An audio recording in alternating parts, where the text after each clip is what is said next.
The second Vendee Arctique round Iceland Race, the Vendee Globe build-up race, started last Sunday, and here is their departure from mainland France. Je pense qu'on va retrouver les bateaux avec lesquels je me bats habituellement aux avant-postes. Jérémy, Thomas Ruyant, Louis Burton. Je pense que voilà, je pense que ça va pas mal jouer entre ces quatre-là.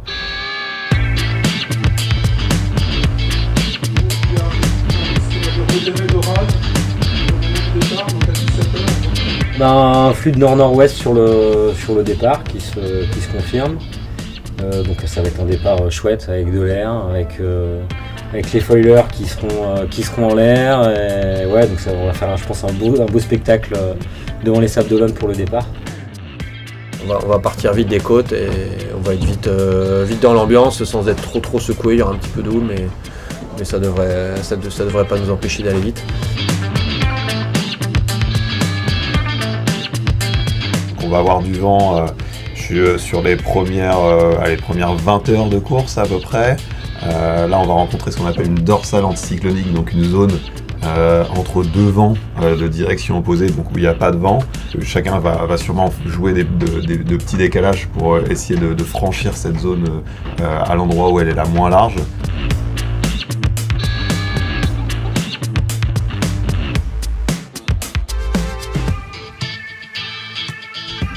Déjà, c'est sûr que si c'est du reaching et que ça vole, les bateaux à folle ils vont être devant et ça devrait creuser un petit peu d'écart avec les bateaux à dérive.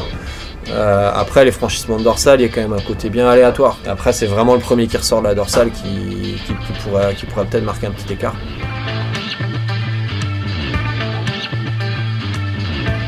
Là, je pense que les bateaux à dérive, eux, vont plutôt avoir une trajectoire haute.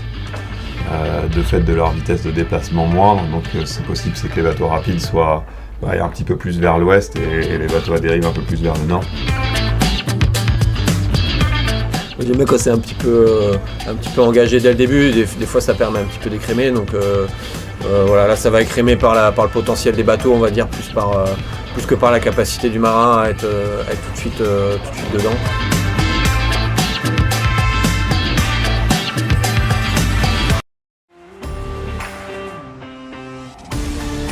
This is your weekly sailing highlights hit, The World on Water, June 17th, 2022.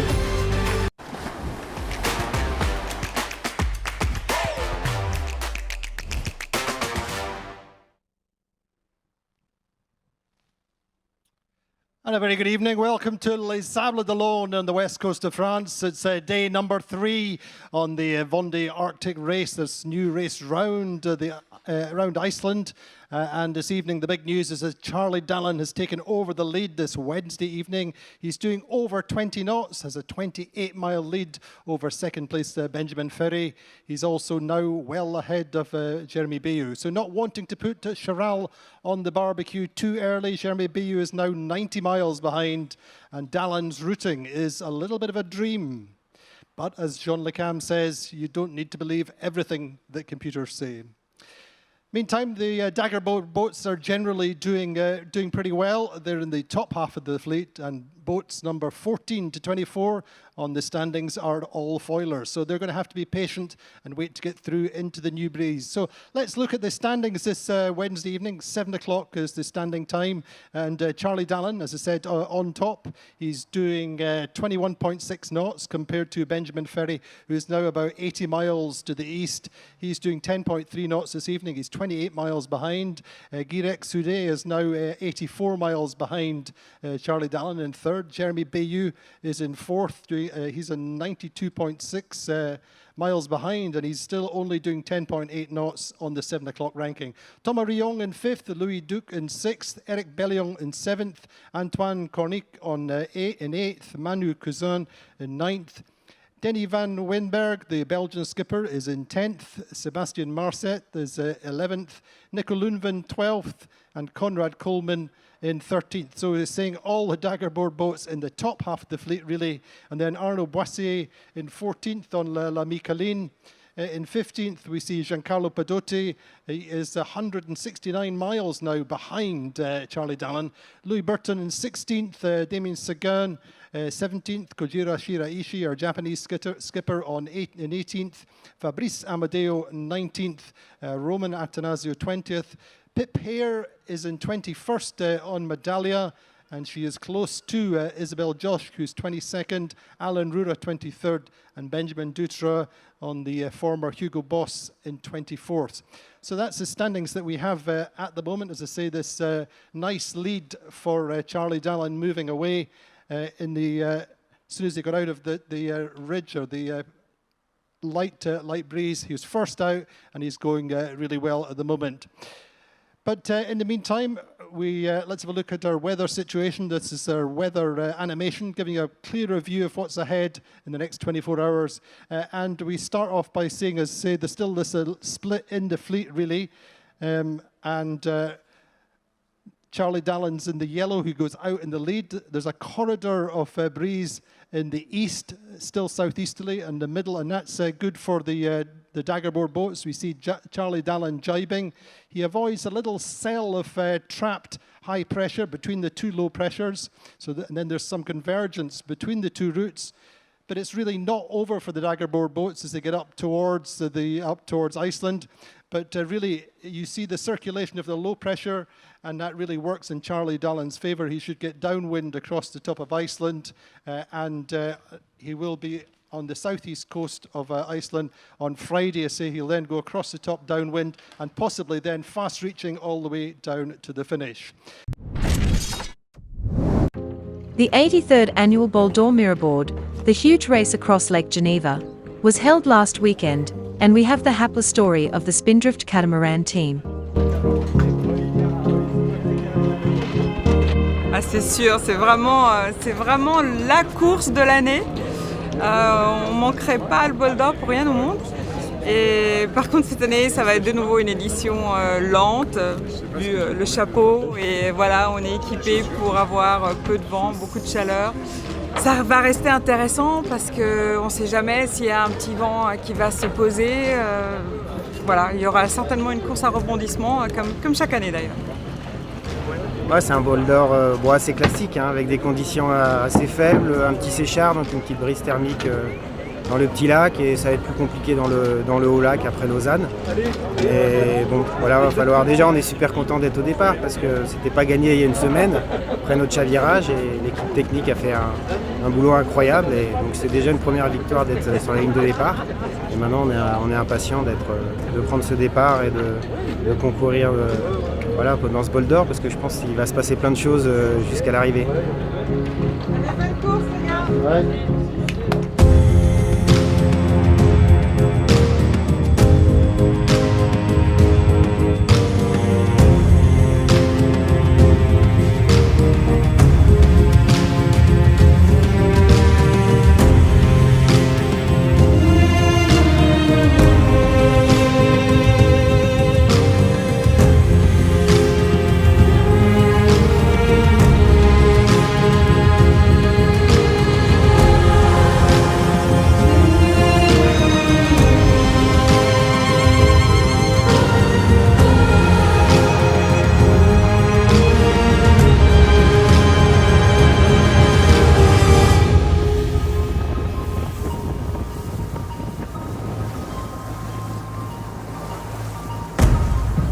Pris un bon départ, c'était un des objectifs, parce qu'on savait qu'il n'y avait pas beaucoup de vent et que le vent allait se construire par l'entrée du lac, donc il fallait bien partir, on savait que les écarts allaient creuser, c'est ce qu'on a fait. Après on a plutôt très bien navigué, resté dans le peloton des 3-4 premiers toute la course. On était le premier des TF35, et en arrivant sur le Bouvray, un petit peu, enfin après Lausanne, entre Lausanne et le Bouvray, on a eu un problème technique. On a un des contrôleurs de vol qui a grillé en fait, et donc on a un foil avec son vérin qui est bloqué, qui est en position bloquée. Ça ne permettait pas malheureusement de pouvoir continuer la course, donc on a dû abandonner. Et, ouais, beaucoup de déception, parce que c'est vrai que la semaine dernière déjà c'était pas gagné qu'on soit au départ, parce qu'on avait chaviré avec le bateau, mais toute l'équipe technique avait fait un super boulot pour remettre le bateau en configuration course. C'était le cas, tout le monde a bien travaillé, que ce soit à terre ou sur l'eau. Mais voilà, il y aura d'autres Bol d'Or. Ce qui est difficile, c'est que là, tous les concurrents qui continuent à naviguer, il y avait certainement des belles conditions avec du vol sur le retour. Mais bon, voilà, c'est la régate. Ça reste des bateaux techno. Ça reste aussi un sport quand même mécanique, hein, où là, il y a plein de petites pièces, et c'est vrai qu'on a eu un problème qui ne nous permet pas de continuer.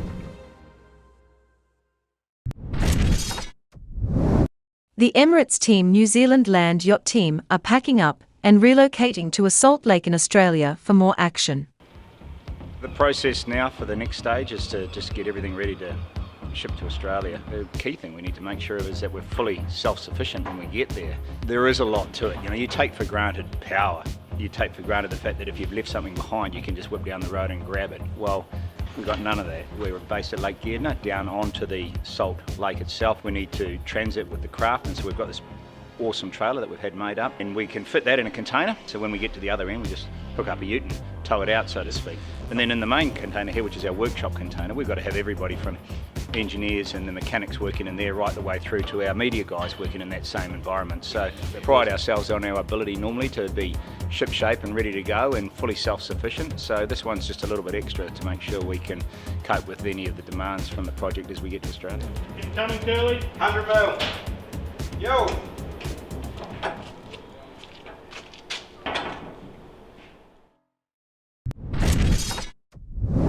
The Superyacht Cup has a new date for their regatta in Palma. Here is their preview. It's just a beautiful place to sail. Flat water, glamour.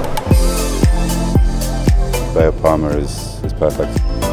It's guaranteed sailing. We have always fantastic sailing conditions over here.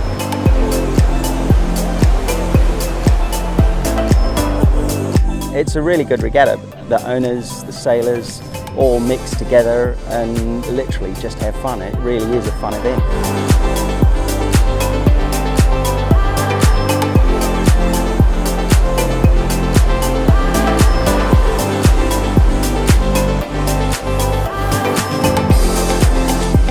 Good vibes, lovely people, good organisation, wonderful weather. What more do you want?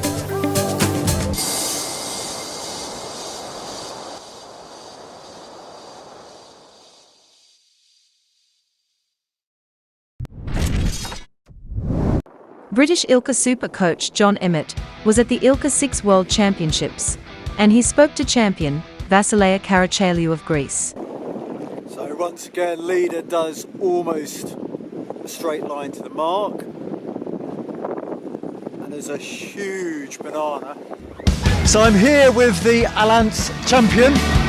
I didn't start the regatta as I wanted. The conditions were very different. We were sailing in a lake, it was really shifty, and also the way that you had to sail the shifts was different compared to other places, so it took me 2 days to realize how to sail in the shifts.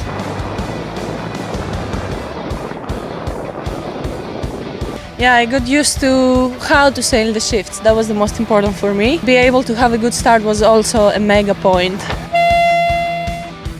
My name is Vasileia Karachaliou and I'm an ILCA 6 sailor.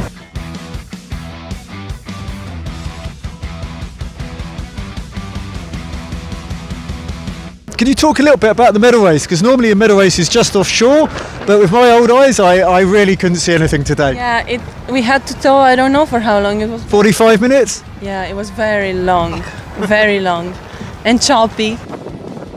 I had behind me current world champion and vice world champion as well, Maxime, so just respect for the whole fleet really, like the top 10 is like really strong. And we actually know where our worlds are going to be this year, but what's on your cards between now and then? Well, if I am able to do Europeans Worlds and test event and all these regattas, I would love to, you know. It's a sensitive matter at the moment going on. My goal is, of course, to do better than a 7th place in the Worlds. So my goal is a podium.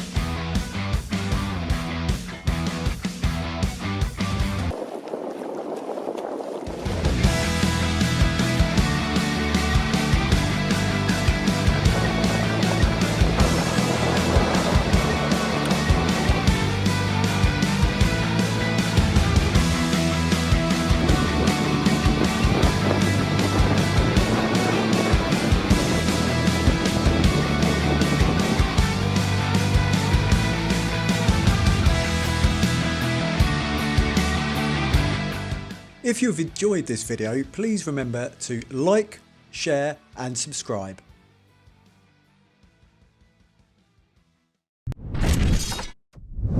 Sean Carkeek describes the M72 yacht design challenge. The biggest challenge we face with this type of yacht is weight. The concept that we've investigated is how to create a polar which is really strong.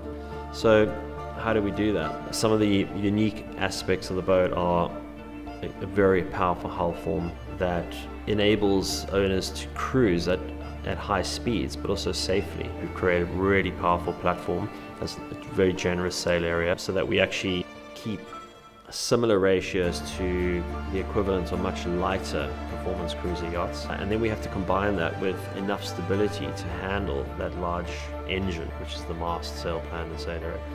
And for that we've put a deep keel into the boat. We've gone for a fairly wide, powerful hull which gives the helmsman a lot of grip, and we've introduced two new features into the boat which are very interesting. That is the twin rudder setup and also a water ballast system option as well.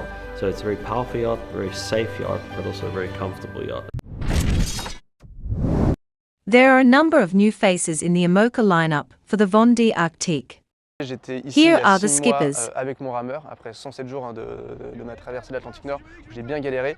Et c'est vrai que faire une entrée dans la rade de Brest à 16 nœuds, je me disais non, attends, réveille-toi là, t'es pas dans la vraie vie là, ça va pas quoi. Donc moi je m'appelle Guirec Soudé, je suis breton, originaire des Côtes d'Armor et je suis un petit navigateur aventurier. Je m'appelle Benjamin, j'ai 30 ans et voilà, je me retrouve aujourd'hui téléporté sur un gros bateau qui est juste derrière moi et qui s'appelle Théophile. Je m'appelle Sébastien Marseille, j'ai 37 ans et je viens d'acheter un IMOCA en vue du Vendee Globe 2024. Bah, je pense que moi je suis vraiment le petit poussin quoi, le vrai de chez Bisu quoi. Mais c'est cool, hein, c'est génial, moi je suis trop content.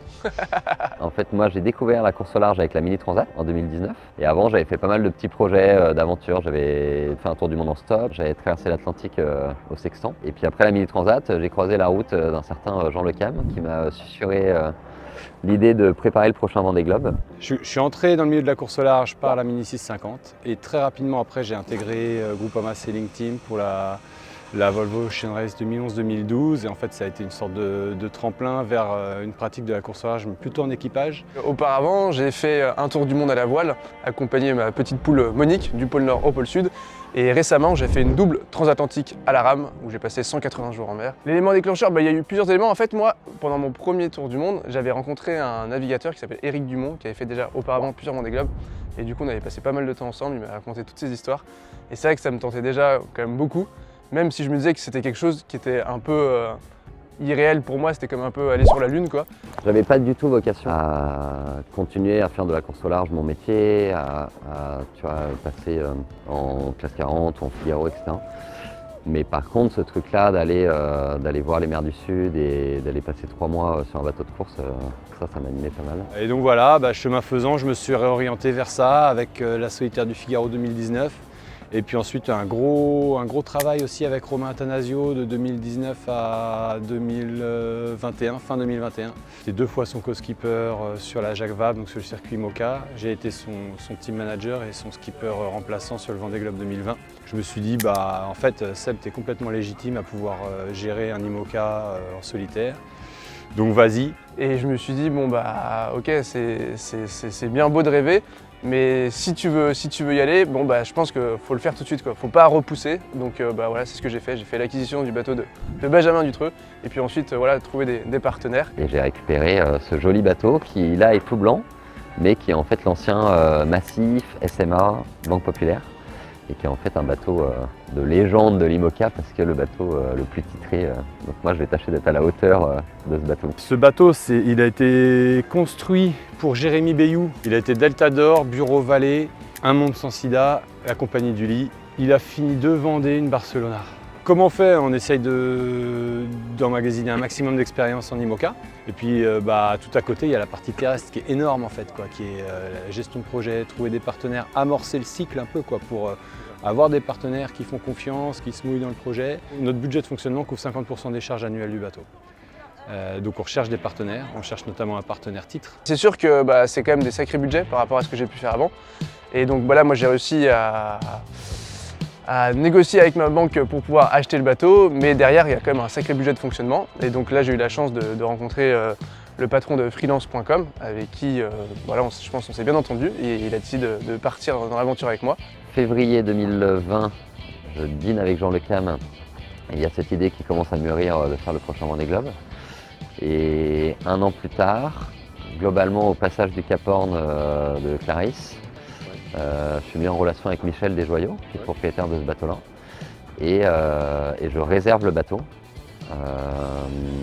pour l'acheter, et j'ai 6 mois en gros jusqu'à mi-septembre pour trouver les fonds, les sponsors pour pouvoir l'acheter, et je trouve mon partenaire principal le 9 et l'échéance c'est le 14, donc tu vois, ça s'est fait, ça s'est fait sur le fil. Un IMOCA, bah écoute, c'est le bateau qui est juste derrière nous.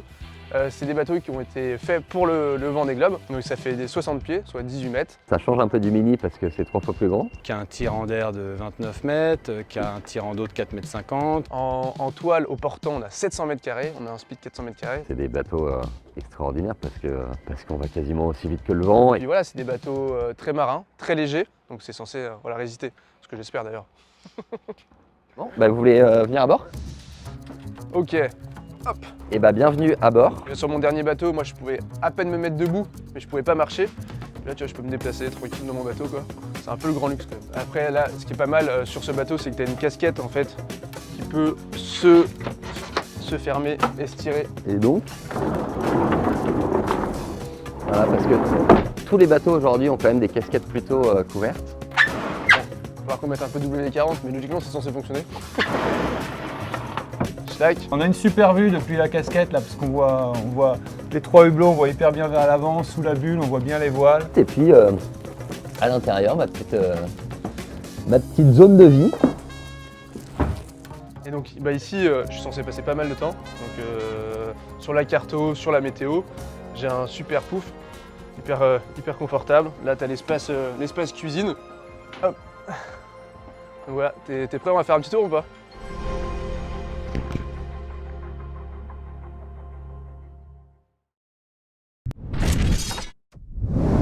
Last week, we had dailies from the GC32 Riva del Gada 2022 event. Here is their wrap video.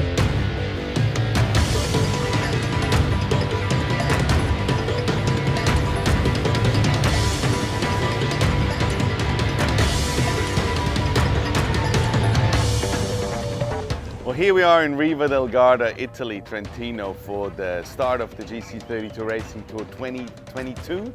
It's been a while we've been in Riva, it's now 2.5 years. It's great to be back, wonderful venue, we love to be here. We had our first World Championship here in Riva and we're very much looking forward for a great week of sailing.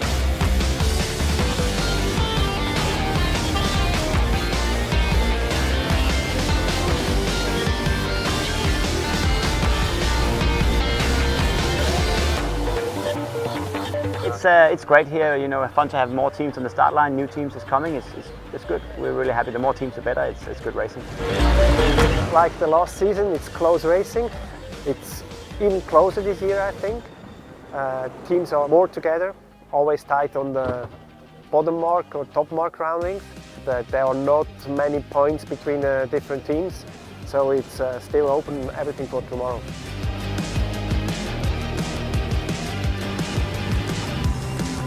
Yeah, just concentrating, trying to get off the line well, and you know, we've realised we've got some catch up to do with the other teams, but you know, one step at a time.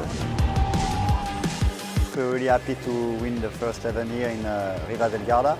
The team showed really strong racing skills during the 4 days. Even when we were behind, we did some really nice comeback.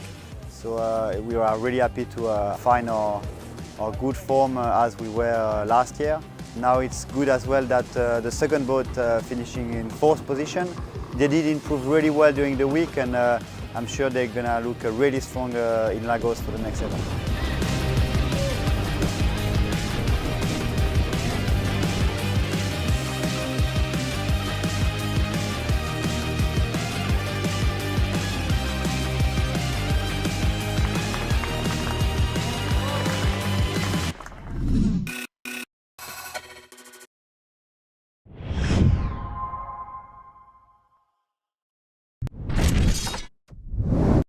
IMOCA Globe Series, here is what it is all about. There are 24 IMOCAs in the current Vendee Arctique round Iceland race. I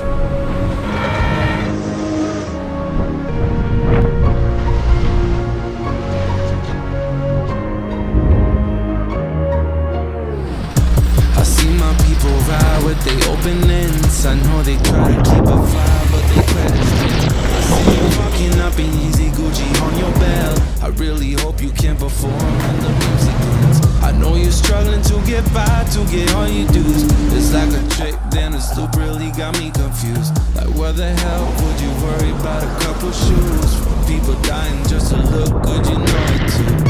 And I'm just living for the show now. I leave this dirty city and I'm getting on my own now. And I know people on the road said you worry about the numbers and the likings on your phone.